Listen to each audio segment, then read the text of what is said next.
Hey guys, so I'm going to show you how to do this pretty easy DIY face mask. I'm mainly making this to show my sister how to make a simpler mask, so shout out to you Gracie and Georgia. I don't think they know about my YouTube channel, so feel free to go around looking at my old vlogs. So let's hop right into the video. The first step is to cut out the fabric. You can fiddle with the measurements to accommodate your face shape. I was asked to make larger face masks, so I have no idea if this is average size or not because I have a relatively small face. I make various sizes, so I would recommend 9 by 5 inches. Keep in mind that the length is longer because I use smaller elastic. I'm going to be using hair ties for the elastic opposed to thin elastic. It feels better and more secure, and it isn't as rare to find as the 1/4 inch elastic. Save all of your scrap fabric for the end. There's a surprise DIY and you don't want to miss it. And then this is me just showing off my scissors. You only need 1 pair. You'll also need some type of iron, thread, and bobbin. I'll be using these hair clips that Erin gave me, link in the description to her channel. So to begin sewing, you will want to put the pieces of fabric right sides together and make sure that it's all lined up. So essentially, we'll be sewing all the way around, but inserting the elastic when needed, so make sure you leave a gap to turn it right side out. I usually start in the middle of the side. I'm also using a normal straight stitch, and make sure you back stitch. So here I'm putting in the elastic on the inside. It's really hard to tell what I'm doing, but you can get a better look when I get to the other side. I typically backstitch over the elastic as well.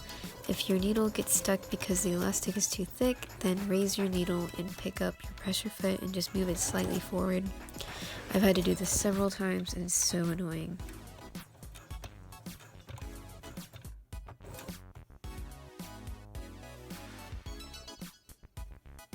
Make sure to move the elastic out of the way because you don't want to sew over any obstacles. And so on this side, you'll just be sewing all the way across and stopping at the near end.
So back at the beginning, you will want to leave that gap to turn it right side out, and the smaller the hole, the easier it is to conceal, and the easiest way to turn it right side out is to reach in and grab the farthest elastic strand and pull it out.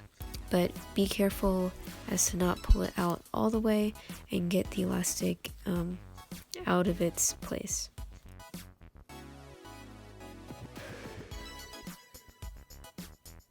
Here I am folding the pleats. I don't have any way to measure it, but I would just eyeball it to see what looks good, and then I use one of my clips to hold it in place.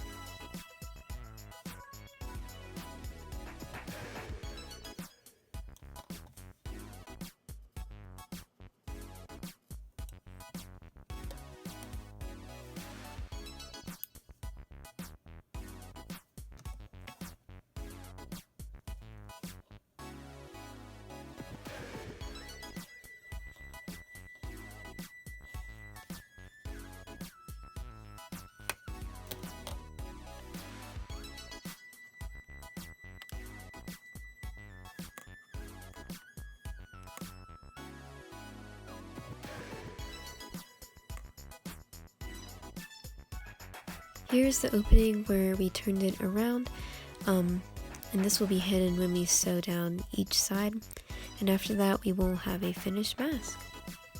And make sure you stay for this small bonus of what we can do with the extra fabric at the end.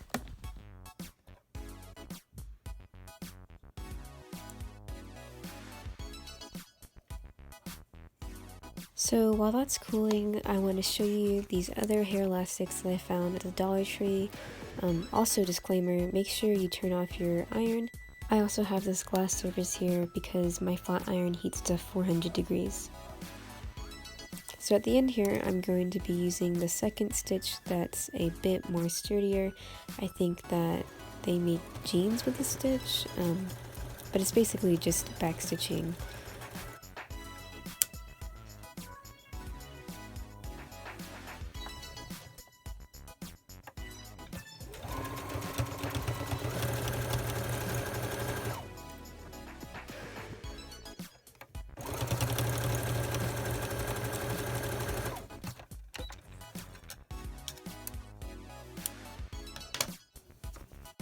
So here you can see how I ironed it too much.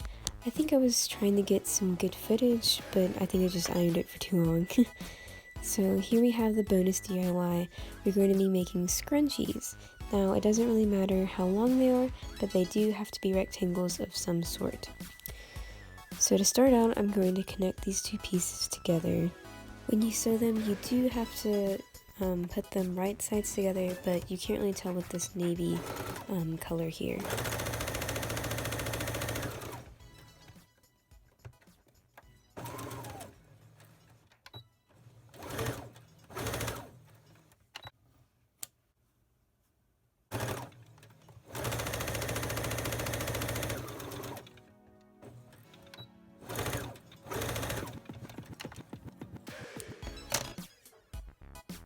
Now here's the tricky part. Take the top layer of the fabric and fold it over to the middle. Then do the same with the other side. Then with the bottom layer, fold it all the way over like a burrito. This looks complicated, but the result is a lot better and less hassle. So the plan is to sew along the edge here all the way around, but leaving a gap, of course.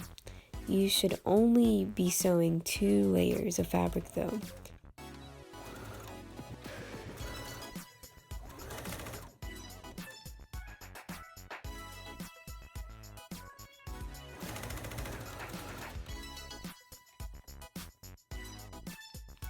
Gently pull on the burrito when you need to sew more.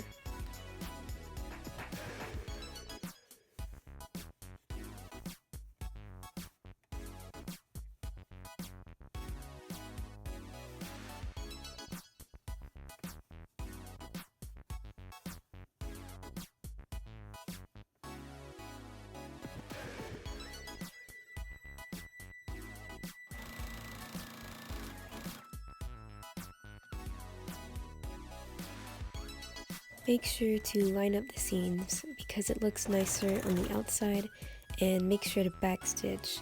I never trust just one backstitch.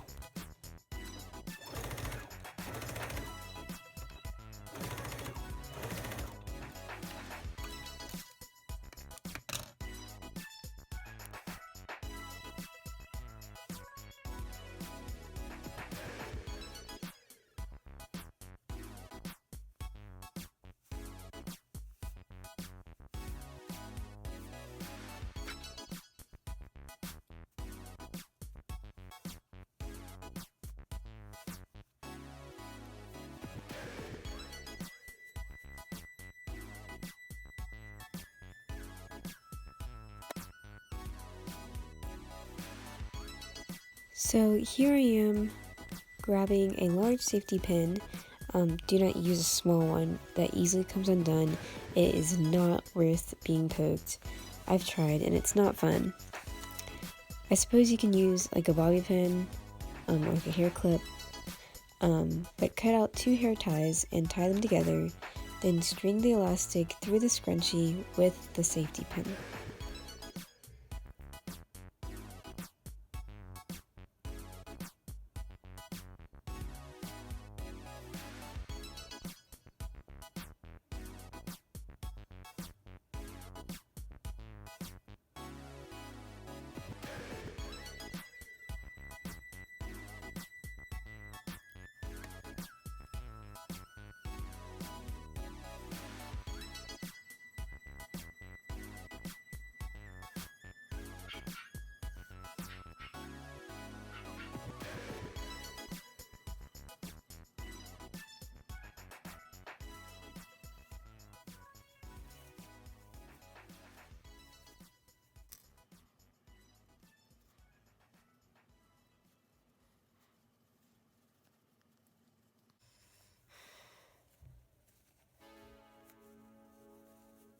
Here I am top stitching over the scrunchie. Make sure that you match your thread color with the fabric because the white on navy is very visible.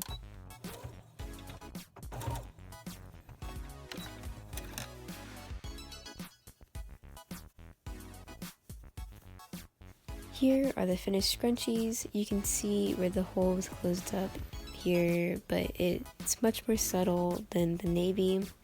Anyway, check out my new Etsy business that I made a couple months ago. It's called Lucky Cat 13 and most everything is $13. We just had our first sale last week for Easter. Everything was 20% off, so you should stay up to date with our social media to be updated on all the sales and coupons. Make sure to go check out Erin's Etsy shop as well. Our links will be in the description. I did both me and hers logo, which was pretty cool. So make sure to check it out because I give out complimentary masks like the one in the video with each order. Erin and I also offer free shipping, so make sure to check out our shops while stock still lasts. Comment down below if you want to see more speed paintings. I used to do a lot in the past, but they've all been privatized. Or if you want to see more DIY videos, that'd be cool too. So thanks for watching and don't forget to like and subscribe.